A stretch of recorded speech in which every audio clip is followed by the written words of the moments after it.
নমস্কার বন্ধুরা, Shilpi's tasty food রেসিপিতে সবাইকে স্বাগত। আজকে আমি দারুণ টেস্টি একটি পিঠে রেসিপি আপনাদের সাথে শেয়ার করছি।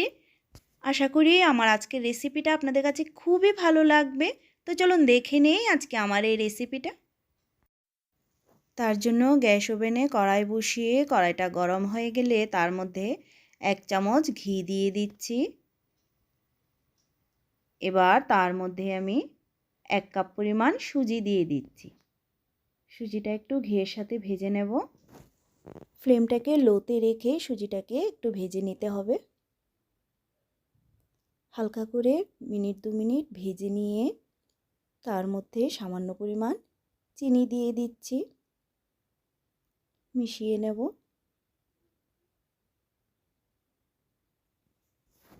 সুজিটা একটু ভাজা হয়ে গেছে, এবার তার মধ্যে দুধ দিয়ে দিচ্ছি। আমি এখানে 2 কাপ পরিমাণ দুধ দিলাম। 1 কাপ সুজির জন্য 2 কাপ দুধ দিয়েছি। ভালো করে এবার মিশিয়ে নেব। ভালো করে মিশিয়ে আমি একটা ডোয়ের মতো বানিয়ে নিচ্ছি। আমার মতো করে একবার এই পিঠে রেসিপিটা ঘরে বানিয়ে দেখবেন, আপনাদের কাছে খুবই ভালো লাগবে।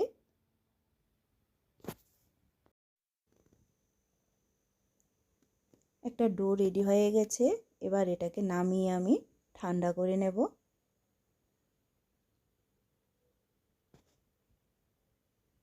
প্লেটে নামিয়ে নিচ্ছি ডোটাকে। একটু ঠান্ডা হওয়ার জন্য রেখে দিচ্ছি। একটু ঠান্ডা হয়ে গেলে তার মধ্যে 2 চামচ পরিমাণ গরুর দুধ অ্যাড করলাম আর সামান্য একটু ময়দা অ্যাড করছি। এবার ভালো করে মেখে নেব। এটা হালকা গরম অবস্থা থাকতে থাকতে মেখে নিতে হবে।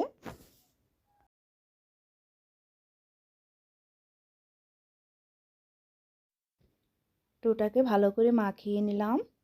এবার তার থেকে একটু একটু করে নিয়ে গোল করে তার ভেতরে পুর ঢোকানোর জন্য এরকম বাটির মতো বানিয়ে নিচ্ছি। এবার আমি নারকেলের পুর বানিয়ে রেখেছিলাম, পুরটাকে এটার ভিতরে দিয়ে দিচ্ছি। আমি নারকেল আর খেজুর গুড় দিয়ে যে পুরটা বানিয়েছি এটা আজকে দেখাইনি।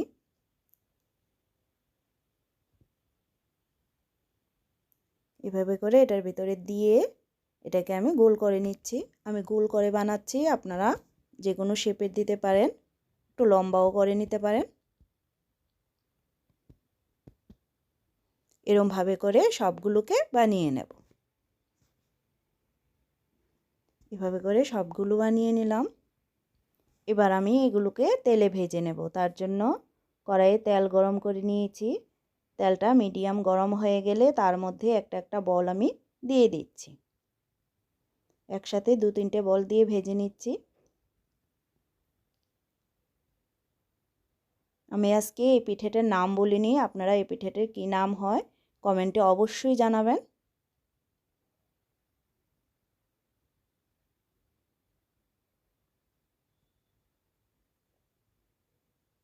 উল্টে পাল্টে মিডিয়াম ফ্লেমে আমি এগুলোকে ভেজে নিচ্ছি। দেখুন কি সুন্দর করে ভাজা হচ্ছে, একটাও কিন্তু ফেটে যায়নি।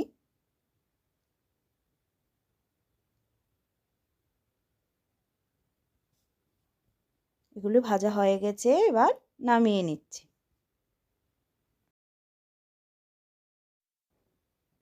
এগুলো নামিয়ে নিয়ে বাকিগুলোকে ভেজে নেব। বাকিগুলো ভাজা হতে হতে আমি আরেক দিকে একটা চিনির শিরা বানিয়ে নিচ্ছি। তার জন্য একটা কড়াইয়ে 1 কাপ চিনি দিয়ে দিলাম। তার মধ্যে জল দিয়ে দিচ্ছি। 1 কাপ চিনির জন্য এখানে 2 কাপ পরিমাণ জল দিয়েছি। তার মধ্যে 2টো এলাচ ফেটিয়ে দিয়ে দিলাম।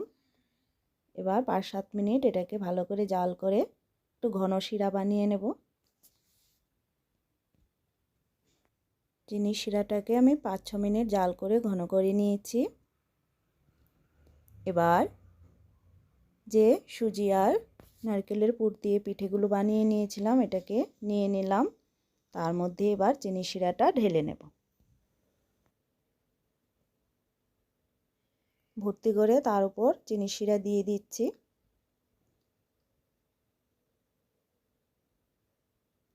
চিনির শিরাটা দিয়ে আমি এটাকে 2 ঘন্টার জন্য রেখে দেব, তাহলে এগুলোর ভেতরে চিনির শিরা ঢুকে যাবে। 2 ঘন্টা পর সার্ভ করে দিচ্ছি। তো আমার আজকের রেসিপিটা যদি আপনাদের কাছে ভালো লেগে থাকে তাহলে ভিডিওটিতে একটা লাইক করবেন। নতুন বন্ধুদের কাছে চ্যানেলটা সাবস্ক্রাইব করার অনুরোধ রইল। দেখা হচ্ছে নেক্সট ভিডিওতে। সবাইকে ধন্যবাদ।